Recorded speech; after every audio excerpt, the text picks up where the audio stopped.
یہ تمہارے لیے چند پیغامات میں نے بہت جدت سے لکھے ہیں، پلیز انہیں پڑھ لو۔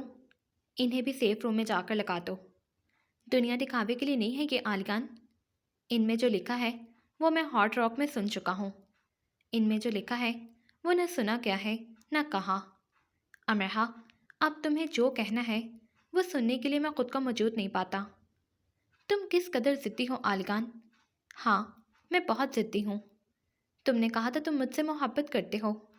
کرتا تھا اور بکواس کر رہا تھا۔ جھوٹ بول رہے ہو نا تم؟ جھوٹ؟ ایسی ہی بات تھی تو سائی کے منہ سے پال کے حملے کا سن کر تم اپسیٹ کیوں ہو گئے تھے؟ پال مجھ پر دوبارہ حملہ نہ کرتے، تم اسٹور سے گھر تک مجھے چھوڑنے کیوں آتے رہے تھے؟ رافیل کو تم نے چیل میں دھکا دے دیا کیونکہ وہ مجھے بار بار تنگ کر رہا تھا۔ کارل کو تم نے فائر کر کے گرایا تھا کہ میں ریس جیت لوں۔ اتنے سارے سچ ہیں اور تم جھوٹ بول رہے ہو۔ تم خوش فہمی میں مبتلا ہو امرحا۔ کارل پر فائر کرنے کے لیے مجھے ویرا نے کہا تھا۔ وہ جانتی تھی کہ اگر تم ہار گئی تو دوبارہ کبھی کسی سے مقابلہ نہیں کر سکو گی۔ وہ ہر حال میں تمہیں جیتا ہوا دیکھنا چاہتی تھی۔ کارل کے ساتھ کوئی بھی یہ کرنے کے لیے تیار نہیں تھا تو میں نے کر دیا، صرف ویرا کے لیے، صرف ویرا کے لیے۔ امرحا کے کانوں میں سائیں سائیں ہونے لگی۔ تم نے کبھی یہ غور ہی نہیں کیا کہ دوسرے تمہارے لیے کیا کچھ کرتے ہیں؟ انہیں تمہاری کتنی فکر ہے؟ تمہیں صرف اپنی نادانی کی فکر ہے۔ پال نے تم پر حملہ کیا، مجھے یہ جان کر دکھ ہوا۔ تمہاری جگہ کوئی بھی ہوتا مجھے دکھ ہوتا۔ کارل نے خاص جا کر پال کو سمجھایا، یعنی اسے بھی دکھ ہوا۔ ایسا ہونا نارمل ہے۔ اور جے پیٹرسن کے کہنے پر ہم 3 لوگ تمہیں گھر تک چھوڑتے رہے تاکہ پال دوبارہ ایسی حرکت نہ کرے۔ خود جے پیٹرسن کتنی ہی راتیں یہ ڈیوٹی دیتا رہا۔ یہ میری ڈیوٹی تھی امرحا، اور رافیل کو صرف اس لیے دھکا دیا کیونکہ وہ پرینک کا ماسٹر مائنڈ تھا۔ اس نے ماما کو اداس کر دیا تھا۔ یہ سب جھوٹ ہے آلیان، یہ سب تم خود کرنا چاہتے تھے، خود۔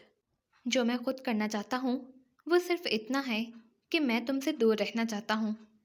جن سے ایک بار محبت کی جاتی ہے ان سے نفرت کرنے کا گناہ نہیں کرنا چاہیے۔ جن سے ایک بار دھتکار ملے ان کے پاس پلٹ کر جانے کا جرم نہیں کرنا چاہیے۔ میری زندگی کی سب سے بڑی غلطی پریٹ میں تمہارے پیچھے آنا تھا۔ میں تمہارا کھلونا نہیں ہوں امرحا۔ تمہیں کیا پتا میں کس کس کا کھلونا ہوں؟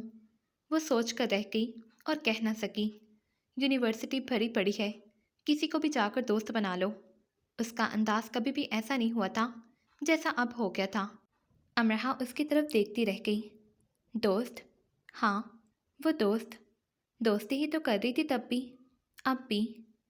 ٹھیک ہے، وہ دادا سے بات کرے گی۔ اس نے اپنی اور اس کی آخری ملاقات میں سوچا تھا۔ وہ بات کر چکی تھی اور دادا کے ایسے ناراض ہونے پر سوچ رہی تھی کہ ابھی وقت اس کے ہاتھ میں ہے۔ وقت اس کے ہاتھ میں ہے، یہ اس کا اپنا خیال تھا، کیونکہ برننگ مین جلنے کے لیے تیار کیا جا چکا تھا۔ وہ پورے کا پورا جل جائے گا۔ آگ کی لپیٹیں اس میں سے اٹھیں گی اور وہ دیکھتی رہ جائے گی۔ بلیک راک ڈیزرٹ میں ہونے والی برننگ مین طرز کا فیسٹیول ایک دوسری کمپنی مانچسٹر شہر سے ذرا دور کروا رہی تھی۔ یہ فیسٹیول صرف ایک رات پر مشتمل تھا جو ایک بہت بڑے میدان میں ہو رہا تھا۔ وہ جاب سے گھر جا رہی تھی کہ این اسے لینے آئی۔ ویرا اسے پہلے ہی جانے کے لیے کہہ چکی تھی، لیکن وہ نہیں گئی۔ وہ اپنے آپ میں اتنی گمسم سی ہو گئی تھی کہ نہ کسی سے بات کرنے کو دل چاہتا نہ ہی ملنے کو۔ چلو، وہاں ساری یونی اکٹھی ہوئی ہوگی، مرے جا رہے ہیں سب وہاں جانے کے لیے۔ آلیان بھی ہوگا وہاں؟ اس نے پوچھا۔ ہونا تو ضرور چاہیے، آلیان بھی وہاں ہوگا، وہ سوچ کر این کے ساتھ آ ہی گئی۔ 120 فٹ اونچا برننگ مین میدان کے عین درمیان میں استادہ تھا۔ آس پاس آگ کے کئی کرتب ہو رہے تھے، ہر طرف آگ ہی آگ تھی۔ کوئی منہ سے نکال رہا تھا، کوئی ہاتھ میں لے کر اچھال رہا تھا، کوئی کمر کے گرد گھما رہا تھا۔ کہیں آگ کی سائیکل چلائی جا رہی تھی، کہیں آگ سے جلتی تنی رسی پر چلا جا رہا تھا، اور کہیں آگ سے جلتے دائروں میں کلابازیاں لگائی جا رہی تھیں۔ ہر 10 قدم پر آگ ایک نئے انداز سے موجود تھی۔ رش بہت زیادہ تھا۔ وہ این اور این کی ایک دوست کے ساتھ ساتھ گھومتے رہے۔ وہ آلیان کو ڈھونڈ رہی تھی۔ این نے بھی منہ میں تیل ڈال کر آگ سے منہ سے نکالی، اور ایسا کرتے اس کی بھووں کے بال صفائی سے صاف ہو گئے۔ کتنی پیاری لگ رہی ہو اب تم، ویسے ہی تمہاری بھووں پر 4 بال تھے، وہ بھی برداشت نہیں ہوئے تم سے۔ این کی دوست ہنسے جا رہی تھی۔ تم بھی کرو امرحا،